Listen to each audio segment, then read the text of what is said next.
नमस्कार बच्चों, इसरो के ऑनलाइन प्लेटफॉर्म पे आप सभी का स्वागत है। साइंस में आज की क्लास हमारी होगी एक्सक्रीटरी सिस्टम पर, उत्सर्जन तंत्र पे। क्लियर है?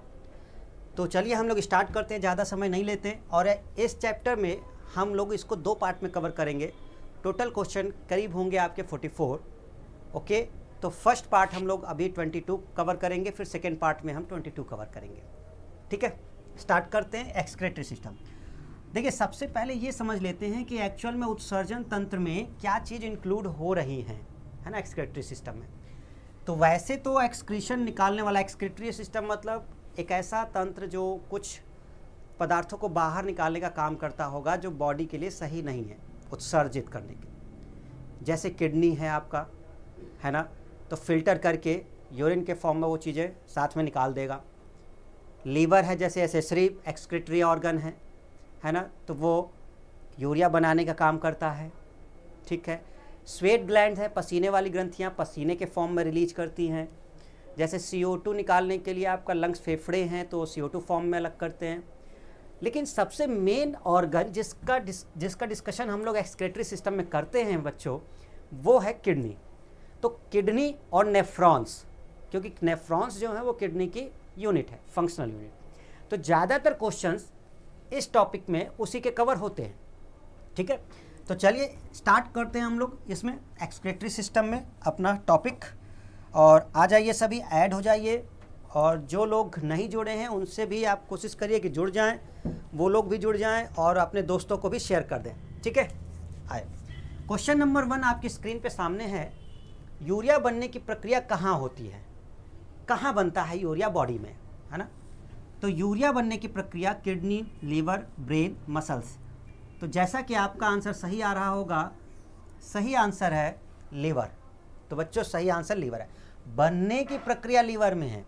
फिल्टर कहाँ होगा, ब्लड से वो फिल्टर होकर के जो यूरिन के साथ निकलेगा वो कहाँ होगा, वो होगा किडनी के द्वारा। ठीक है, लेकिन यहाँ पर बनने की प्रोसेस है। क्वेश्चन नंबर 2 पढ़िए जल्दी से सभी स्टूडेंट्स और आंसर देने की कोशिश करें, अटैम्प्ट जरूर करें। इन बर्ड्स नाइट्रोजीनियस वेस्टेज, पक्षियों में नाइट्रोजन अपशिष्ट क्या है? यूरिया, अमोनिया, यूरिक एसिड या अमीनो एसिड। ठीक है, देखिए एक्चुअल में जब हम यूरिया की बात करते हैं ना, तो नाइट्रोजीनियस वेस्ट मतलब जिसको शरीर से बाहर निकालना जरूरी है। तो यूरिया किनका है? तो बच्चों यूरिया है मैमल्स का। मैमल्स का मतलब आप समझें, इसका पॉइंट होता है स्तनधारी।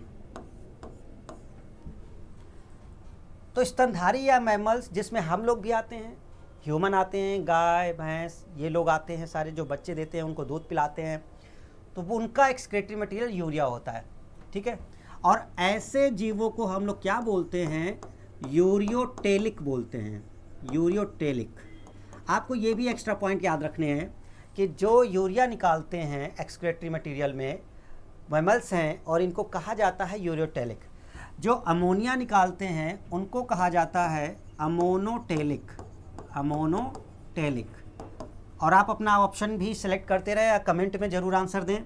और अमोनिया निकालते कौन हैं? जो एक्वेटिक एनिमल्स हैं, यानी कि जो जलीय हैं, जैसे कि फिश हो गई, है ना, ऑक्टोपस हो गया, है ना, केकड़ा हो गया, घोंघा हो गया, ऐसे जीव जो हैं, और जो छोटे बच्चे होते हैं मेढक, टैडपोल वगैरह हो गए, ये सब अमोनिया निकालते हैं।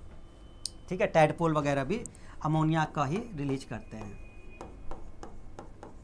मतलब जो टैडपोल लार्वा होंगे, ये सब चीज़ें होंगे लार्वा टाइप के जो पानी में देते हैं। मतलब ध्यान रखिएगा, यहाँ हम किस चीज़ की बात कर रहे हैं, उसकी बात कर रहे हैं जो पानी में लार्वा प्रेजेंट होता है, तब वो अमोनो होते हैं और अमोनोटेलिक होते हैं। यूरिक एसिड यूरिकोटेलिक कहते हैं। इसको क्या बोलते हैं बच्चों? यूरिकोटेलिक। ध्यान से समझ लीजिएगा, आगे के आने वाले कई क्वेश्चन इसी पर बेस्ड पूछे गए हैं, तो हमारा वो पॉइंट यहाँ भी कवर हो जाएगा। अगर आप इसको समझ लेंगे तो आगे वाले आंसर भी आप आसानी से दे सकते हैं। और यूरिक एसिड किनका होता है? तो बच्चों ये यूरिक एसिड होता है बर्ड्स का, इंसेक्ट का, ठीक है, रेप्टाइल्स का, रेप्टाइल्स यानी सरीसृप, ठीक है। बर्ड्स हो गए, इंसेक्ट हो गए, रेप्टाइल्स हो गए, छिपकली जो रेप्टाइल्स में आती है तो छिपकली भी इसमें कंसिडर होती है। ओके, इन सब का जो होगा वो यूरिक एसिड होगा और इसको यूरिकोटेलिक कहते हैं। ठीक है। एक और होता है, अगर हम इसको हटा दें अमीनो एसिड को, तो एक बोलते हैं गुआनोटेलिक। गुआनोटेलिक।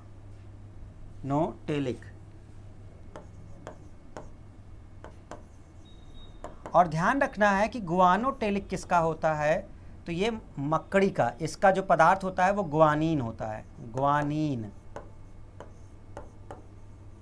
गुआनीन।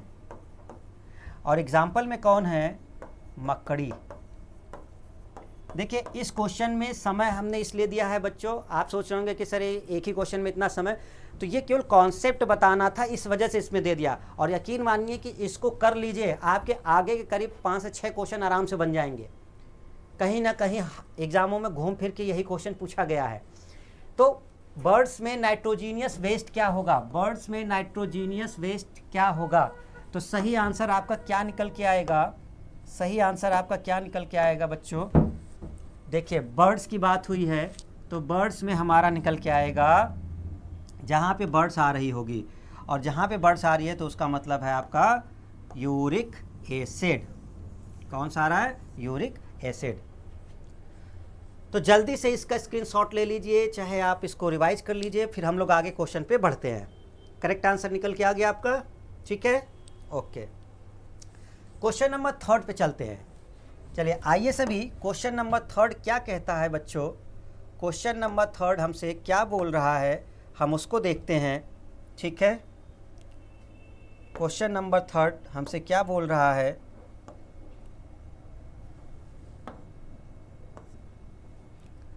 क्वेश्चन नंबर 3 हमसे क्या कह रहा है।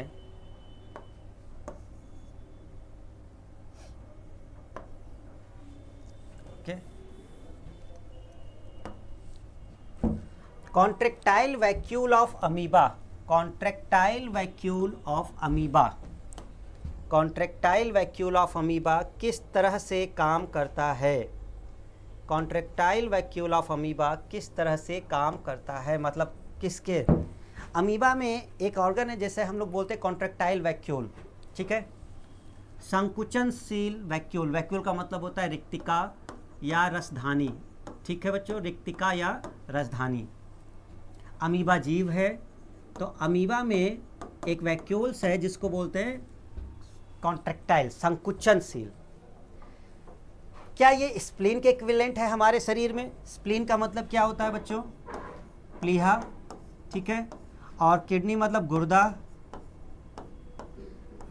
यानी कि वृक्क भी कह सकते हैं, लंग्स फेफड़े होते हैं, और लीवर यकृत होता है, लीवर यकृत होता है।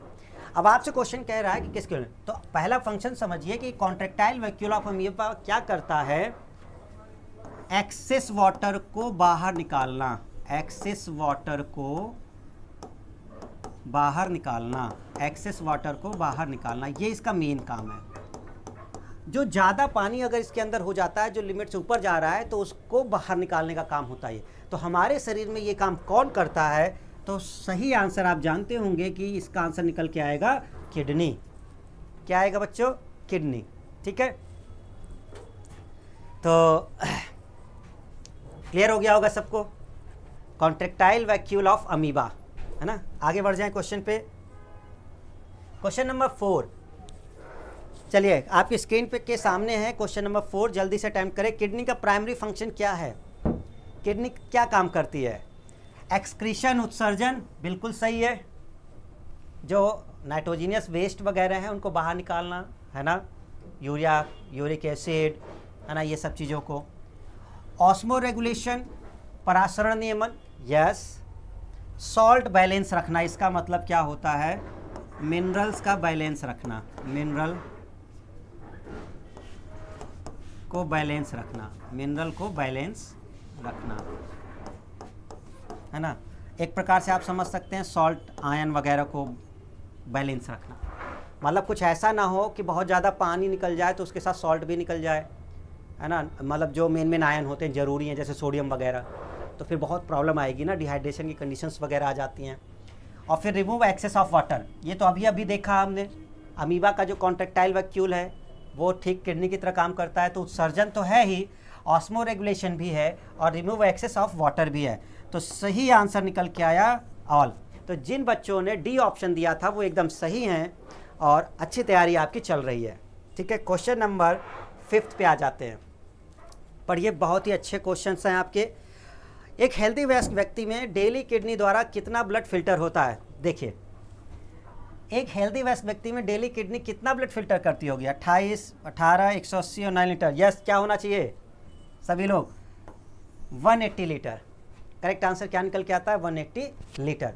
पूरे दिन में डेली कितना फिल्टर कर देती है? ठीक है, 180 लीटर्स।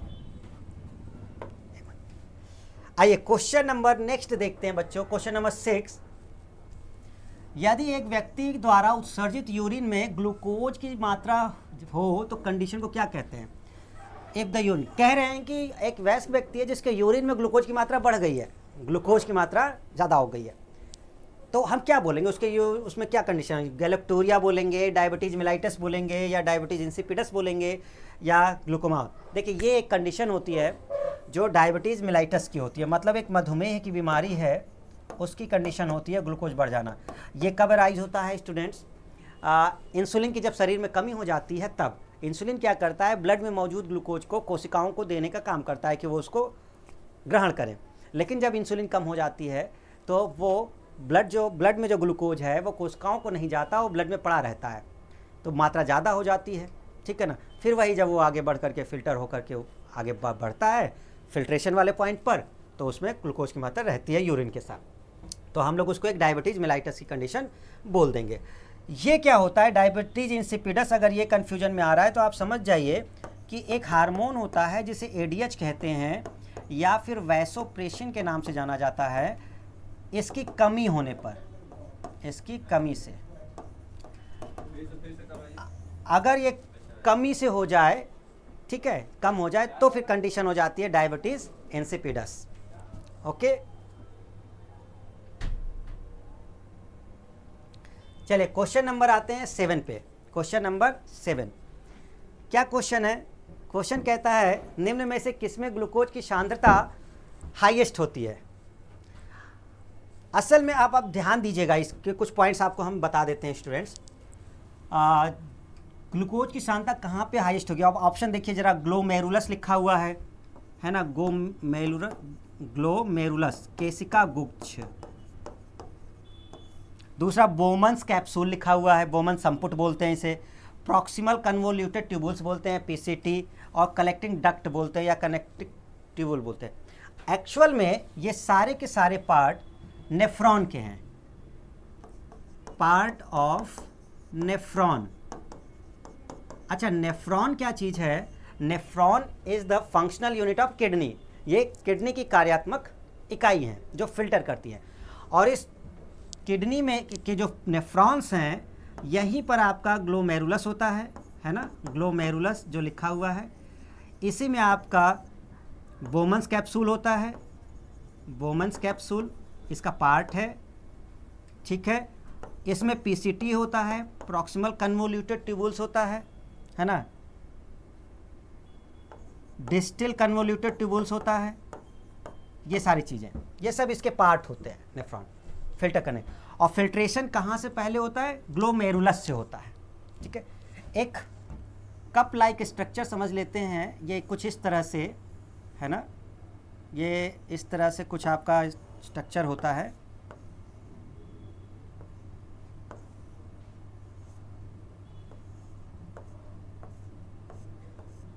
ऐसे अगर हम इसको समझें स्टूडेंट्स, तो ये एक्चुअल में यहाँ पर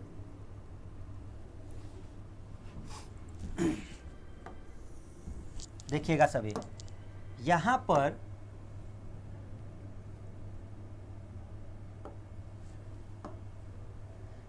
कुछ फिल्ट्रेशन यूनिट लगी होती हैं, कुछ इस तरह से ये होती है, फिल्ट्रेशन यूनिट लगी होती है। ठीक है, तो एक्चुअल में क्या होता है कि ये जो चीज़ है ये है, वो ये जो चीज़ है ये है ग्लोमेरुलस, ठीक है, ग्लोमेरुलस। ये कैपिलरीज, ब्लड कैपिलरीज होती हैं जो रखती है छानने के लिए अंदर। और ये जो एक्चुअल में है ये चीज़, ये है बोमेंस कैप्सूल, बोमेंस कैप्सूल, ये बोमेंस कैप्सूल होता है।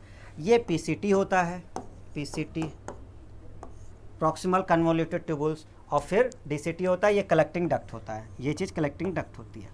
बाकी बीच में हेनले लूप होता है ना, यहाँ पर हेनले लूप लगा होता है और ये सब चीज़ें। तो हम लोग क्या देखते हैं कि ब्लड यहाँ से ये फिल्टर होता है, ब्लड इससे आकर के इसमें, और यहाँ से छन करके फिर वो आगे बढ़ करके यहाँ से जाता है। ठीक है, क्लियर हो गया पॉइंट सबको? तो सबसे ज़्यादा कहाँ पर होगा ग्लूकोज, क्योंकि ब्लड पहले ग्लूकोज को लेकर के कहाँ आएगा, ग्लोमेरुलस में आएगा, उसके बाद ही तो फिल्टर होकर के आगे बढ़ेगा।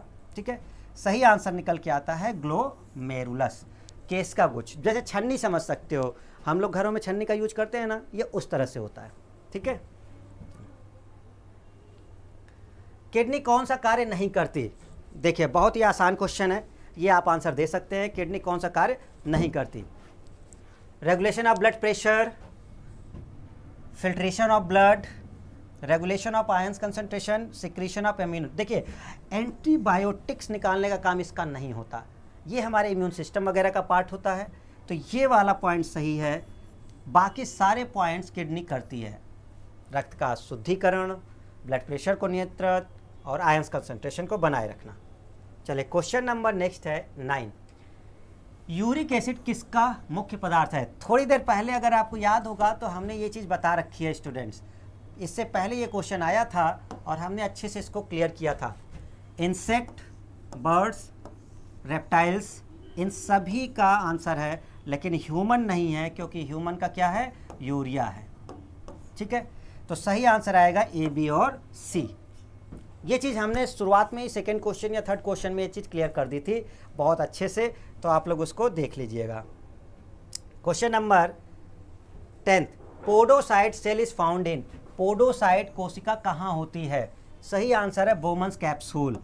अभी जो हमने स्ट्रक्चर आपको दिखाया था थोड़ी देर पहले, ग्लोमेरुलस दिखाया था जो छन्नी के लिए था, और एक कप लाइक स्ट्रक्चर था जो आपका बोमेंस कैप्सूल था, उसी में लगी होती हैं पोडोसाइट्स। सेरेब्रम, सेरेबुलम ये ब्रेन के पार्ट होते हैं। ठीक है ना, ये दोनों किसके हैं? किडनी यानी कि नेफ्रॉन के पार्ट हैं। आ जाइए नेक्स्ट क्वेश्चन 11, शाकाहारी मनुष्य का मुख्य उत्सर्जी पदार्थ क्या है? शाकाहारी ह्यूमन भी तो आते हैं, गाय वगैरह भी आती हैं, तो अब ये इनका क्या होगा? अमोनिया तो होगा नहीं, ये पानी वाले जीवों का है। यूरिया, ये सही है, urea is the correct answer. जिनका सही होगा बहुत अच्छा बच्चों। और यूरिक एसिड किसका था याद करिए? बर्ड्स का था, बर्ड्स का था ना, इंसेक्ट और छिपकली, रेप्टाइल्स, इन सभी का है। Okay 12, uremia is related to. Uremia, urea की मात्रा डिसबैलेंस हो जाना, यूरिया की मात्रा। ठीक है, तो किससे रिलेटेड होगा? अगर यूरिया सही से छान नहीं पा रहा होगा, सही फिल्ट्रेशन नहीं हो पा रहा होगा, तो ये काम कौन कर रहा होगा? किडनी, यानी कि गड़बड़ी कहाँ हुई होगी? किडनी में हुई होगी। यूरिकोटेलिक एनिमल्स का एग्जाम्पल बताना है, जल्दी से आंसर दें। यूरिकोटेलिक का मतलब हो गया यूरिक एसिड। देखिए इसीलिए हमने बहुत अच्छे से वो क्वेश्चन क्लियर किया था आपको स्टार्टिंग में, सारी चीज़ें कि कौन कौन इसमें आता है। तो क्या फिश आती है? नहीं। रेप्टाइल्स यस, एम्फीबियंस और मैमल्स ये लोग नहीं रखे जाएंगे, तो कौन रखा जाएगा? रेप्टाइल्स रखा जाएगा, सरीसृप। ठीक है, बर्ड, इंसेक्ट, रेप्टाइल्स। देखिए कितनी बार ये क्वेश्चन रिपीट हो रहा है। ह्यूमन में किडनी किस सिस्टम का पार्ट है? किडनी ऑब्वियस सी बात है उत्सर्जन तंत्र है, एक्सक्रीशन का पार्ट है। न्यूट्रिशन क्या होता है? इसका मतलब पोषण होता है ना। रेस्पिरेशन का मतलब श्वसन होता है, और इसका मतलब उत्सर्जन होता है। तो सही आंसर क्या निकल के आया बच्चों? एक्सक्रीशन। इतना तो समझ में आ रहा होगा, इसमें ज़्यादा कुछ देखो बताने के लिए भी नहीं है, तो हम वो चीज़ नहीं देख रहे। क्वेश्चन नंबर 15, थोड़ा सा ये क्वेश्चन ऐसा लग रहा है कि कितना बड़ा क्वेश्चन आ गया है, लेकिन यकीन मानो बच्चों बहुत ही आसान क्वेश्चन है, और ये ग्रुप डी का क्वेश्चन है। आप सोच रहे होंगे कि बताइए ग्रुप डी में किस तरह के क्वेश्चन पूछे गए। असल में ट्रिकी क्वेश्चन था, इस वजह से ऐसा है। इन्होंने पूछा क्या था कि निम्न में से कौन सा कथन असत्य है, और ये कहीं ना कहीं किडनी से रिलेटेड होगा।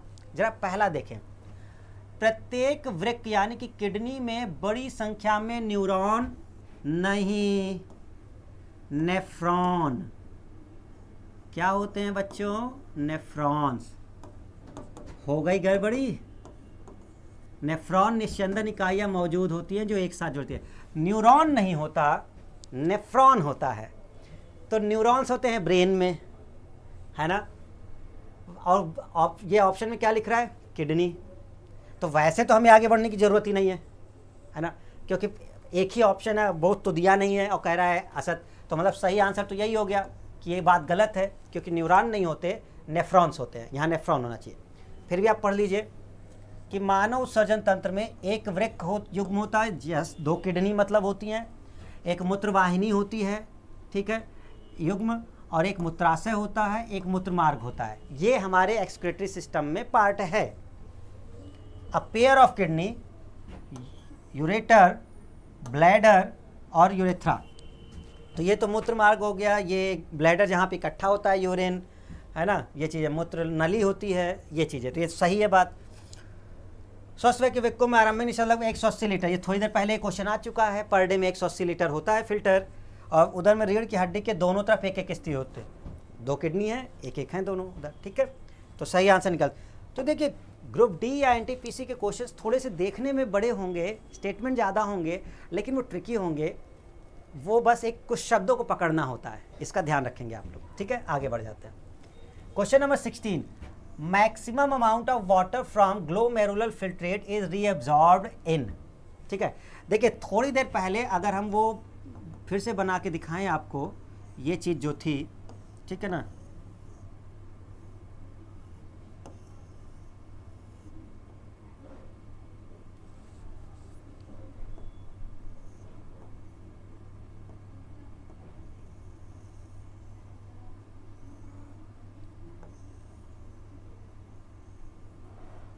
देखिए स्टूडेंट्स, ये जो पार्ट है ऐसे है ना। तो यहाँ पर हमने देखा था कि कुछ इसमें ये फिल्टर लगे हुए थे, यही आपका ग्लोमेरुलस था, है ना। ग्लोमेरुलस था आपका केस का गुच्छ जो छानने वाला। ये क्या था? बोमन संपुट था, यानी बोमन कैप्सूल, जिसको हम बोमन संपुट बोलते हैं, ठीक है ना। ये क्या चीज़ है? पीसीटी है, प्रॉक्सिमल कन्वोल्यूटेड ट्यूबुल्स है, जो लंबी सी नली है। ये हेनले लूप है, यहाँ पर क्या है बच्चों? हेनले लूप है ना। ये कलेक्टिंग डक्ट होता है, कलेक्टिंग डक्ट है, ये कलेक्टिंग डक्ट है, ठीक है। जहाँ इससे तो नेफ्रॉन के ये पार्ट होते हैं। नेफ्रॉन के कौन कौन पार्ट होते हैं? तो आपका ग्लोमेरुलस होता है, वोमेंस संपुट होता है, पीसीटी होता है, हेनले लूप भी होता है, यहाँ पर एक डीसीटी डिजिटल कन्वोल्यूटेड ट्यूबुल्स भी होता है। कलेक्टिंग डक्ट नेफ्रॉन का पार्ट नहीं होता। ये कह रहा है कि maximum amount of water from glomerular filtrate is reabsorbed in.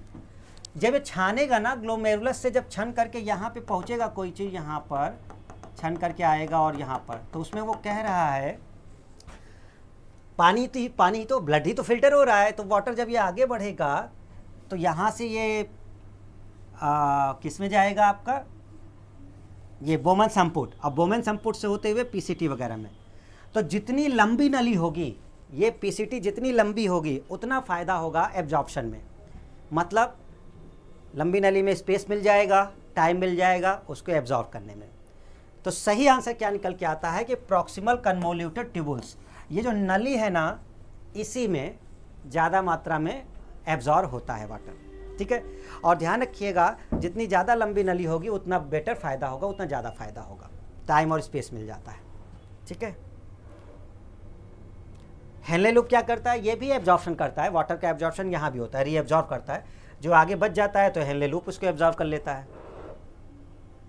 Question number 17 ji, question number 17 के बारे में देखते हैं। केचुए का उत्सर्जन क्या है? जैसे हम लोग के भी पार्ट हैं, तो केचुए का क्या है? अर्थवाम का उत्सर्जन। देखिए मलपिघियन नलिकाएं ये किसकी हैं? हम कुछ एक्स्ट्रा पॉइंट्स भी आपको बताते जा रहे हैं। ये कीटों का है, ठीक है, इंसेक्ट्स का है।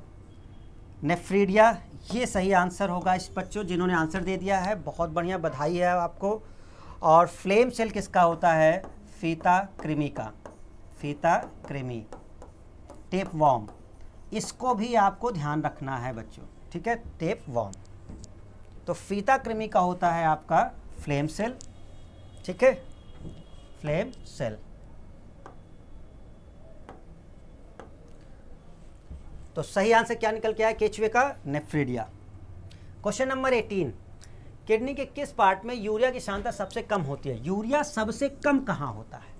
अब ये ऐसा एक क्वेश्चन था जिसमें ग्लूकोज पूछा गया था, सबसे ज़्यादा कहाँ होता है, ग्लोमेरुलस वाला पॉइंट था, और कहते हैं कि यूरिया की सांद्रता सबसे कम कहाँ पर होती है, तो वो आपका आंसर क्या होता है? Lowest concentration of urea is, जो देखो हेनरे लूप, इसका तो पॉइंट नहीं होता है, ये तो वहाँ है ही नहीं आपका, मतलब ये तो यूरिन के साथ जाएगा, होगा क्यों नहीं, वुमेन्स कैप्सूल है, ग्लोमेरुलस है, लेकिन रेनल वीन जो है, ये branches of renal Wien,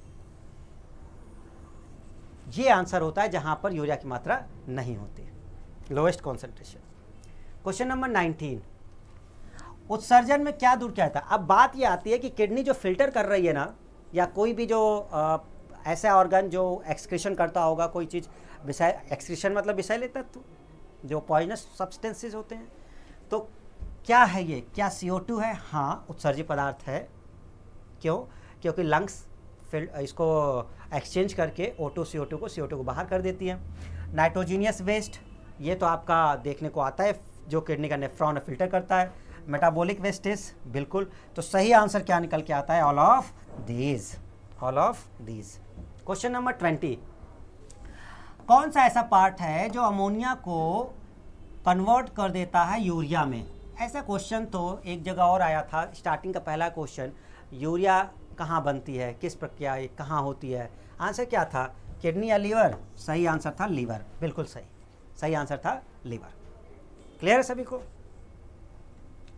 21, Henle loop का मुख्य कार्य क्या है? थोड़ी देर पहले हमने आपको फिगर दिखाया था जिसमें ग्लोमेरुलस दिख रहा था, आपका वुमेन्स कैप्सूल दिख रहा था, PCT दिख रहा था, प्रॉक्सिमल कन्वोल्यूटेड ट्यूबुल्स, और नीचे हेनले लूप दिख रहा था। तो हेनले लूप का काम क्या है? PCT से होते हुए प्रॉक्सिमल कन्वोल्यूटेड ट्यूबुल से जो वाटर जा रहा होता है, रीएब्जॉर्ब करा लेना, है ना, ये सब चीज़ें, उसको कंजर्व कर लेना, ये पॉइंट्स। तो सही क्या होता है? कंजर्वेशन ऑफ वाटर ही काम होता है हेनले लूप का। क्लियर? यूरिया किसके द्वारा ट्रांसपोर्ट होता है? क्योंकि देखो यूरिया ब्लड के थ्रू होकर के तो जाता है ना फिल्टर होने के लिए, और ब्लड में क्या मौजूद है बच्चों? प्लाज्मा, लिक्विड पार्ट जो उसका है, तो वही तो उसको लेके जाएगा ब्लड, क्योंकि यूरिया ब्लड में मिक्स होकर के ही जाएगा आगे। तो RBC नहीं, ये तो सेल पार्ट है उसका। WBC नहीं, प्लाज्मा यस, ब्लड प्लाज्मा, क्योंकि ब्लड की जब बात करते हैं तो आपको याद होगा कि ब्लड में प्लाज्मा और इसका दूसरा पार्ट होता है ब्लड कार्पुसल्स। कार्पुसल्स जो कणिकाएँ होती हैं, है ना, कार्पुसल्स में कौन आती हैं? RBC आती है, WBC आती है, प्लेटलेट्स आते हैं, है ना, ये सारे पॉइंट्स आते हैं। प्लाज्मा 55% होता है करीब, ये 45 होता है। इसमें वाटर वगैरह होता है मेनली, है ना, वाटर होते हैं, प्रोटीन होती है, ध्यान रखिएगा इसमें प्रोटीन भी मौजूद होती है, एटसेट्रा, और भी ग्लूकोज वगैरह मटेरियल होते हैं। तो सही आंसर आता है कि यूरिया किसके द्वारा ट्रांसपोर्ट होता है? प्लाज्मा के लिए। तो देखा आपने कितने इंपॉर्टेंट क्वेश्चंस थे आपके, और पूरा का पूरा क्वेश्चन हमारा इस टॉपिक में किसके अराउंड घूम रहा था? किडनी के अराउंड, ठीक है ना, किडनी के अराउंड घूम रहा था, जिसमें नेफ्रॉन इकाइयाँ हैं। और इसीलिए हम कहते हैं कि जब हम किडनी का अध्ययन करते हैं तो हम उसको क्या बोलते हैं बच्चों? किडनी के अध्ययन में हम लोग नेफ्रोलॉजी ही कहते हैं, नेफ्रोलॉजी, क्योंकि वो नेफ्रॉन की इकाई है। तो किडनी का जब अध्ययन करते हैं, स्टडी ऑफ किडनी, तो वो नेफ्रोलॉजी में आ जाता है, ठीक है।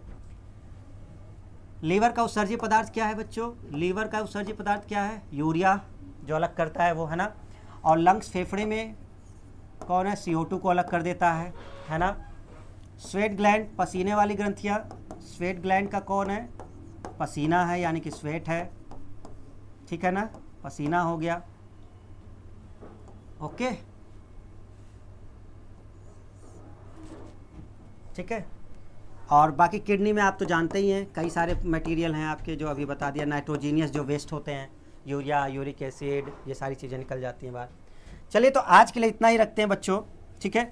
नेक्स्ट क्लास में हम लोग फिर से मिलेंगे इसी चैप्टर को लेकर के, और फिर से टोटल जो 22 क्वेश्चन है उसको देखेंगे, और ये टॉपिक हमारा कंप्लीट हो जाएगा।